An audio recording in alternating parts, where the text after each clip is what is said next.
Imagine the single most important railroad in Russia, the one that stretches thousands of miles across Siberia, linking Moscow to the Pacific Ocean, to China, and even to the front lines of the war.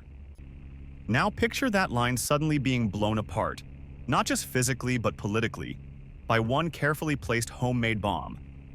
This wasn't some random stretch of track. It was the Trans-Siberian Railway, the steel artery that keeps Russia's economy pumping, and its military supplied. For years, it's been more than just a railway. It's been the Kremlin's lifeline to Asia, a symbol of Russia's ability to look east after being cut off from the West. But in a single moment, that illusion cracked. What really shook the Kremlin wasn't just the explosion itself, but what came after. Hours later, Russia's own security service, the FSB, admitted something unthinkable. This wasn't the work of elite Ukrainian commandos or shadowy foreign agents. The person behind the sabotage was one of their own, a Russian citizen. That revelation hit harder than the bomb. For Vladimir Putin, the nightmare was no longer about enemies trying to breach Russia's borders. The threat was already inside the walls. The story begins in August 2025 with an ordinary woman in her 50s. She wasn't a soldier, she wasn't trained in espionage, and she didn't carry weapons. But she was tired. Tired of the war, tired of watching her country slide deeper into destruction, tired of fearing for her children's future. So she made a choice. She reached out to Ukrainian intelligence. Her weapon wasn't high-tech. It wasn't military grade. It was something she could put together herself. A simple explosive device, the kind that looks almost laughably crude compared to the sophisticated weapons filling the battlefield. But what mattered wasn't the size of the bomb. It was the target. In September, she crept out to a section of the Trans-Siberian Railway in eastern Siberia. Timing was everything. Within minutes of placing the device, a train came rolling down the track. Then came the blast. The damage went far beyond a broken rail. This was a direct strike at Russia's most vital infrastructure. Every day, that line carried not only consumer goods and raw materials from China, but also fuel, ammunition, and supplies destined for the war effort. With Western routes blocked by sanctions, Russia's dependence on this eastward corridor had grown dangerously heavy. What once looked like a strength had become a glaring vulnerability. That's why the attack landed like a sledgehammer. It wasn't just about steel rails twisted out of shape. It was about exposing how fragile the entire system had become. And for Ukraine, the timing couldn't have been sharper. Two things made the strike so powerful: the message and the moment. The message was simple but devastating. Resistance isn't just coming from outside Russia's borders, it's growing inside, among ordinary people who no longer believe in the regime. And the moment: Russia's rail network was already under strain. By 2024, the amount of freight carried on its railways had fallen to just 1.18 billion tons, the lowest level in a decade and a half. The system was stretched thin, overloaded, and unable to absorb another shock. Now, one small act of sabotage had shown just how brittle the backbone of Russia's strategy really was. News of the explosion spread quickly, but the real panic set in behind closed doors in Moscow. For years, Putin's government had leaned on the idea that Russia was too vast, too controlled, too heavily policed for ordinary citizens to challenge the system in any meaningful way. Yet here was proof that the war had lit a fuse inside the country itself. Suddenly, questions started to surface. If one middle-aged woman could slip through the cracks and cripple a piece of infrastructure this important, what would happen if more people followed her lead? What if engineers, railway workers, or factory employees quietly decided to push back too? The Kremlin wasn't just staring at a hole in the tracks, it was staring at the possibility of cracks spreading through its entire foundation. And then there was the military side of things. The Trans-Siberian line isn't just symbolic, it's essential. Military convoys rely on it to move equipment from factories in the west to bases in the east, and supplies from China back into Russia. Each delay ripples like a domino effect. A train missed in Siberia could mean shortages on the front lines weeks later. Commanders already struggling to keep their troops supplied suddenly had another headache they couldn't afford. Economically, the timing was just as brutal. Sanctions had already slashed Russia's ability to trade with Europe, forcing nearly all commerce to funnel through Asia. That meant ports in the Pacific and the railways that fed them were no longer just trade routes. They were lifelines. Every container of Chinese electronics, every shipment of oil heading east, every ton of coal or grain depended on those rails staying open. A single sabotage didn't just stop a train, it exposed the whole system as fragile, overworked, and vulnerable. Inside Russia, the propaganda machine went into overdrive. State TV called the woman a traitor, claiming she had been brainwashed by Ukrainian handlers. Officials promised tighter security, harsher penalties, and even floated the idea of expanding surveillance on railway workers and passengers. But the damage was already done. If one ordinary citizen had managed this, others were surely watching and quietly taking notes. For ordinary Russians, the event landed differently. It wasn't about geopolitics or rail freight statistics. It was about the idea that one person, someone who looked like their neighbor or even their grandmother, had stood up against a system most thought untouchable. Some whispered about it with fear, others with admiration. But either way, it broke through the silence that the Kremlin had spent years enforcing. And outside Russia, the timing couldn't have been better for Ukraine. The strike wasn't just a physical blow, it was psychological warfare at its sharpest. It showed allies that Russia's war machine wasn't as unstoppable as it pretended to be, and it sent a message to Moscow that the fight wasn't confined to trenches in Ukraine. It was spreading into the very heart of Russia itself. On paper, it looked like Russia's trade with China was booming. Shipments of coal, oil, and minerals eastward were bigger than ever, and goods were flowing back in the other direction. But the numbers masked a different reality. The tracks themselves couldn't handle the load. The truth was that Russia's rail system was creaking under the weight. No new lines had been built, and in some places capacity had actually dropped. Spare parts were harder to come by because of sanctions, which meant locomotives were breaking down more often. Trained drivers were in short supply, forcing the system to run on fewer hands than it needed. The two big eastern routes, the Trans-Siberian and the Baikal-Amur mainline, were being pushed to their absolute limits, with every new train feeling like a gamble. It was like trying to shove more and more water through an old, narrow pipe. The direction of the flow had changed, west to east instead of east to west, but the pipe itself hadn't grown, and the pressure inside that pipe was rising every single day. That's why the September sabotage landed like a thunderclap. It wasn't just an explosion on a piece of track, it was a strike on the weakest point of an overstressed system, like yanking out the single nail holding up an overloaded bridge. Within hours, chaos piled up in Russia's Far East. Trains started stacking behind the wreckage, one after another, stretching into endless queues. For the Kremlin's military planners, it was a waking nightmare. Every wagon stuck in that traffic jam mattered. Some of those cars were loaded with refurbished T-80 tanks, meant to replace the ones already destroyed in Ukraine. Others carried artillery shells, thousands of them, needed for the relentless barrages on the front. Passenger wagons held soldiers being rotated into the fight. And perhaps most critical of all, there were tankers full of fuel, the lifeblood of any army, especially with winter looming. All of it, hundreds of wagons worth of war material, was frozen in Siberia, cut off by a shattered stretch of track that couldn't be patched up overnight. Repairing it might take weeks, maybe months. And for soldiers already starved of ammunition, food, and equipment, that delay could feel like a death sentence. This wasn't just a shipping hiccup. This was the front line being left exposed, cold, underfed, and short on bullets. Ukraine had been scoring wins in Donbass and other contested areas, but those victories weren't only about bravery on the battlefield. They were also the result of a careful, behind-the-scenes strategy aimed at cutting off Russia's ability to supply itself. The Siberian railway blast was the boldest and most successful example of that playbook so far. And while the military panic was bad enough, the bigger disaster was actually economic, and it stretched far beyond the battlefield.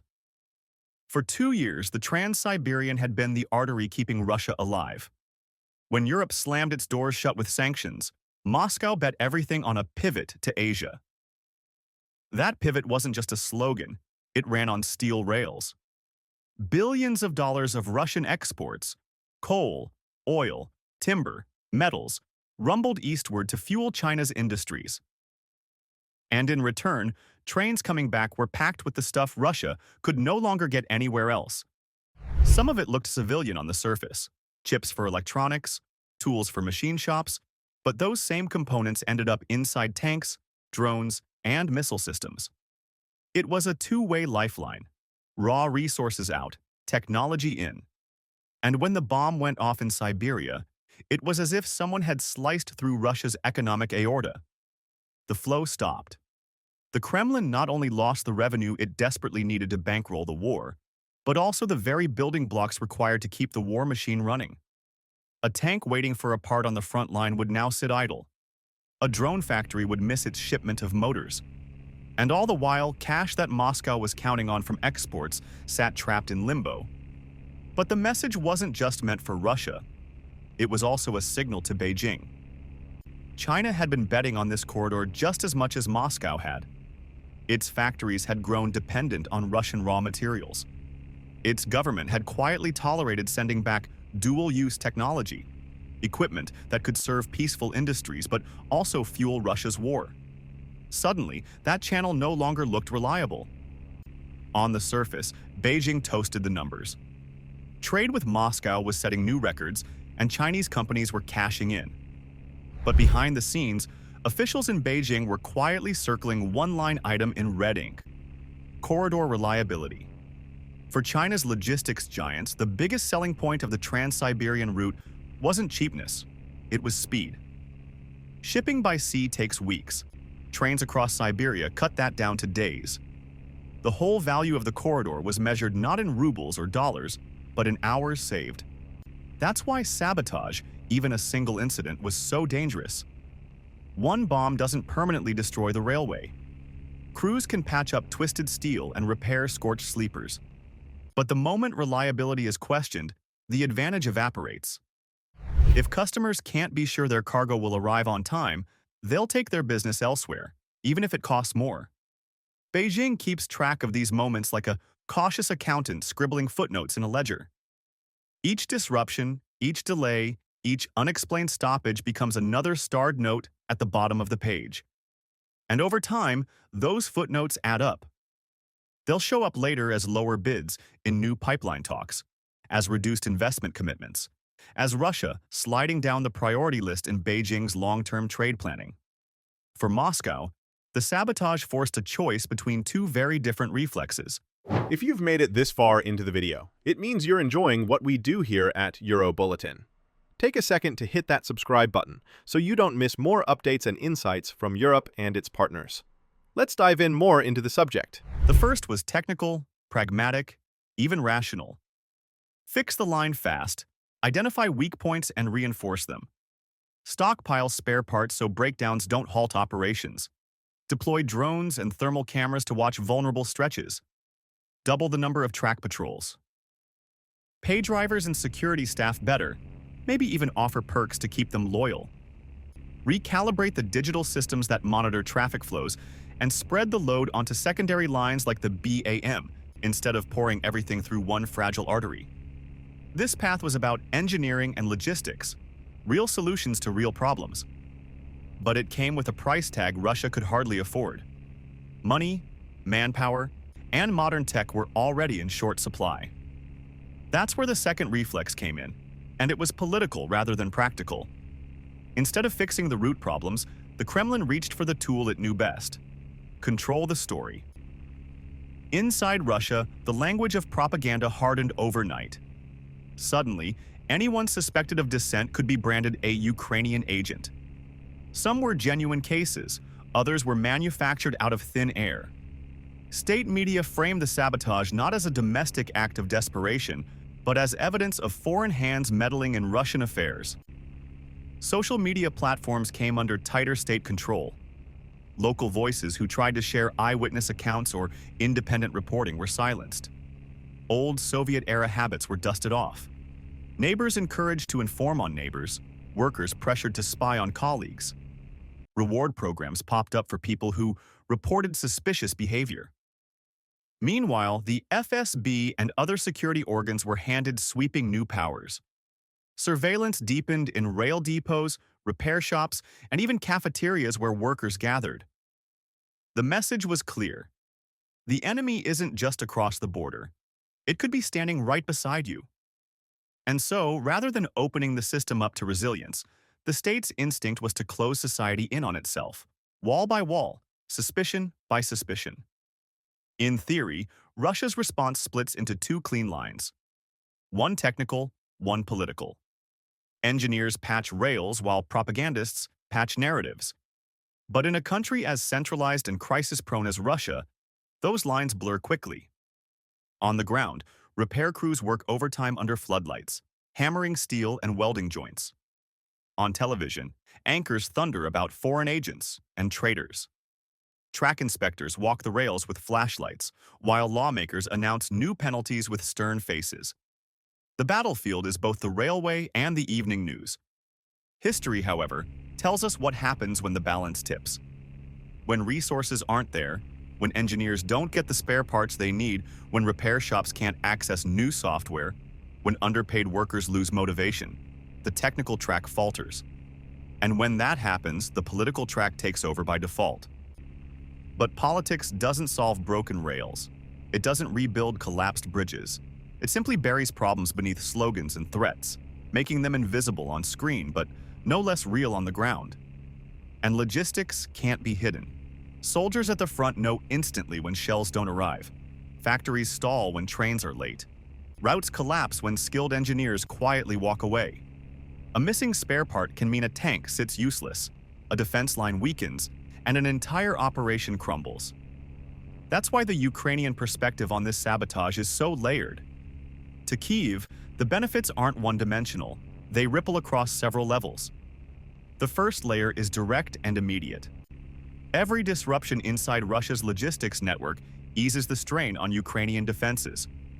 A single delayed train can mean fewer shells pounding trenches, fewer reinforcements rotating in, or less fuel reaching armored columns. For Ukraine's commanders, each cut in Russia's supply chain translates into fewer casualties and a lower cost to hold the line. But the effect isn't just military, it's psychological. By striking deep in Siberia, Ukraine shatters the illusion that the war exists only in distant trenches or occupied cities. It brings the fight into Russia's own arteries. The Kremlin's carefully cultivated story that the war is something far away, something ordinary citizens will never feel, suddenly collapses. Now, Russians don't just hear about battles in Donetsk. They feel the war when their trains stop running, when factories pause production, when supply lines dry up. Fear becomes immediate and personal. Today, the train didn't come. Tomorrow, what else won't arrive? The second layer of impact is slower, but in some ways more dangerous for Moscow. Ukraine's strikes don't just rattle Russia, they ripple outward to its partners. And none of those partners matters more than China. For Beijing, partnerships are measured not just in profit, but in reliability. Continuity of supply is everything. When a railway becomes a question mark, the risk isn't marked as temporary, it's logged as structural. And for China, that isn't just a logistical headache. It's a red flag in the business model itself. So while Moscow frames sabotage as an attack on sovereignty, Beijing may quietly mark it down as something else. A reason to hedge, to demand better terms, or to look for alternatives. For Ukraine, that's as strategic as winning a battle in Donbass, because it undermines Russia not just at the front, but at the very heart of its economic survival. For Chinese strategists, reliability is everything. If the Trans-Siberian line suffers disruptions even once a month, that's enough to trigger a rethink. Suddenly, alternate corridors, the Singapore-India-Iran route, or the Caspian crossing through Kazakhstan and Azerbaijan, start looking less like backup options and more like serious replacements. Each shift of cargo away from Siberia doesn't just mean economic loss for Russia. It also hands Ukraine a diplomatic win, achieved without firing a shot. But the implications don't stop with Beijing. A third dimension opens when you look at the problem from Europe and NATO's perspective. Russia's railway network isn't just about commerce. It's the skeleton of its military mobility.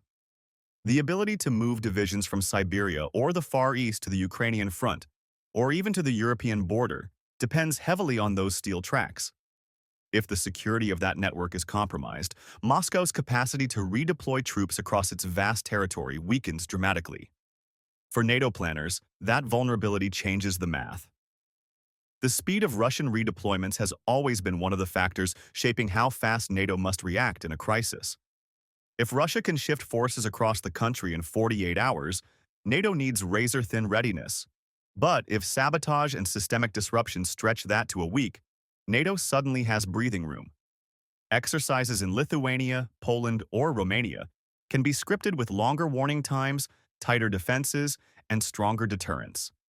That means every broken kilometer of track in Siberia doesn't just echo locally, it gets penciled into strategy documents in Brussels. Of course, no one in the West will redraw grand strategy based on one explosion. Geopolitics doesn't operate on single sparks. It looks for patterns, the frequency of disruptions, their intensity, and the ripple effects they trigger. If backbone lines like the Trans-Siberian are consistently hit, if monthly sabotage becomes a rhythm, then the weak spot isn't an accident. It's a systemic breach. And once it's systemic, it becomes impossible to ignore. Kyiv will elevate it to the top of its strategy briefings. NATO and the EU will fold it into their security doctrines. Beijing will factor it into every supply chain projection. What began as one bomb in Siberia becomes a trend line in the global order. In that sense, the attack was more than sabotage. It was a scalpel cut that exposed three vital arteries at once: Russia's military logistics feeding the Ukrainian war, its economic lifeline pumping east to China, and the Kremlin's fragile trust in its own people. The rails could be repaired, the wagons could be replaced, but the tremor ran deeper, shaking the very foundations of how Moscow imagined its stability. And somewhere in the Kremlin, one unspoken question lingers, sharper than any headline. Was this just the beginning? When and where the next strike will come is impossible to predict. But that uncertainty is precisely what makes it so powerful. Each act of sabotage forces Moscow to stretch thinner, spend more, and wonder which of its own citizens might turn against it next. The Trans-Siberian explosion was more than a broken rail. It was a signal that the war is no longer confined to trenches and front lines, but has seeped deep into Russia's arteries, its logistics, its economy, and its society. The next blow may not be on the same tracks or even in the same region, but the fear of it already shadows every shipment, every soldier transport, every promise of stability. The question hanging over the Kremlin isn't whether the enemy will strike again.